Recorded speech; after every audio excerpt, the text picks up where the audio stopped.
Koreya bergan yangiliklarga ko'ra, Koreyani 2024 va 2025-yilda 27 mingdan ortiq chet ellik universitetni bitirgan, lekin ulardan bor yo'g'i 8,2%gina ishga joylashib qolgan xolos.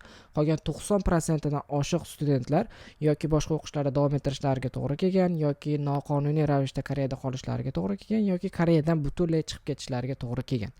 O'zbekistondan ham ko'pchilik hozir odatda student bo'lib kelyapti. Bu xabarni eshitgandan so'ng ozgina xafa bo'lishlari mumkin, ya'ni 90% holatda demak chet ellik talabalar, ya'ni o'zbeklar ham o'qishni bitirgandan so'ng ishga joylasha olmaydi.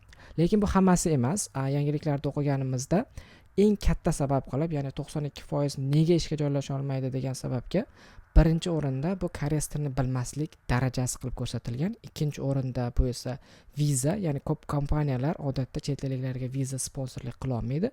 Uchinchisi esa chet elliklarni ba'zi kompaniyalar qabul qilishni xohlamagan, ya'ni ular odatda chet elliklar koreys madaniyatini tushunmaydi, chunki koreyslarda ish joyida odatda hierarki, ya'ni o'zidan katta lavozimdagi odamlarga ortiqcha hurmat ko'rsatib, shunaqa narsalar xohlaydi, lekin chet elliklar odatda bu narsalar unchalik yaxshi tushunmaydi deb hisoblaydi.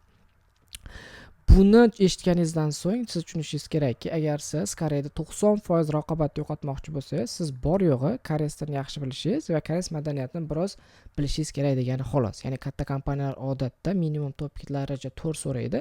Siz topikdan 4 daraja olish orqali Koreyada 90% raqobatni yengishingiz mumkin degani.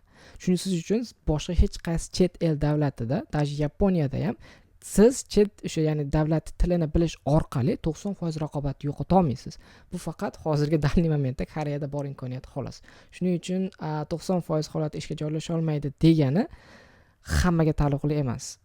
Agar bu 90% ichiga kirmaslikni xohlasangiz, siz borig'i koreys tilini o'rganib qo'ying va koreys tili madaniyatini ozgina bo'lsa ham o'rganib qo'ying. Shunda raqobatni yengishingiz oson bo'ladi.